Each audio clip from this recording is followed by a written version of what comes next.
représente Pierre-Paul Côté, je suis président de l'AREC, l'Association des retraités de l'éducation et des autres services publics du Québec.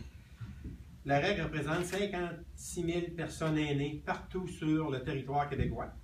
Parmi nos grandes priorités, il y a la défense d'un système de santé public, universel, accessible et gratuit. Il y a aussi la sécurité financière des personnes aînées. La sortie publique d'aujourd'hui couvre précisément ces deux priorités de notre association.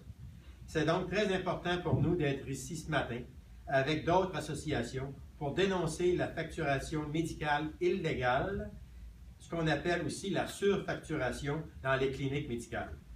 Nous déplorons que des milliers de citoyens, et en particulier des gens vulnérables et des aînés, soient pris en otage par des médecins.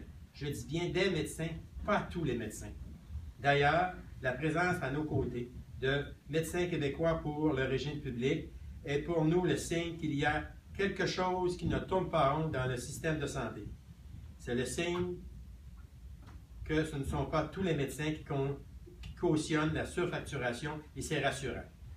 Pour les citoyens, c'est souvent difficile, parfois même impossible, de départager les frais médicaux qui sont légaux ou légitimes et ceux qui ne le sont pas. Dans le doute, trop de personnes aînées se taisent et ramassent la facture.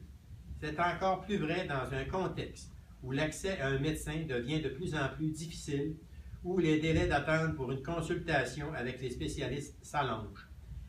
Dans ce contexte-là, bon nombre d'aînés n'osent pas refuser de payer les frais réclamés lors d'une consultation, surtout si ces frais sont présentés comme étant inévitables.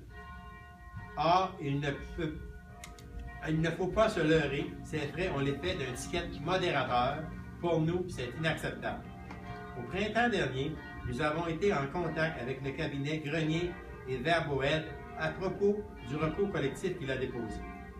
Nous avons informé nos membres par le biais de nos moyens de communication concernant ce dossier et nous les avons invités à s'inscrire au recours collectif.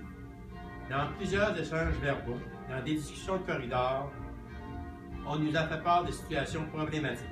Les exemples sont variés, mais comme je le mentionnais plus tôt, beaucoup trop de gens même n'osent pas dénoncer. Pourtant, il faut le faire, car sinon la situation va perdurer et certainement même empirer.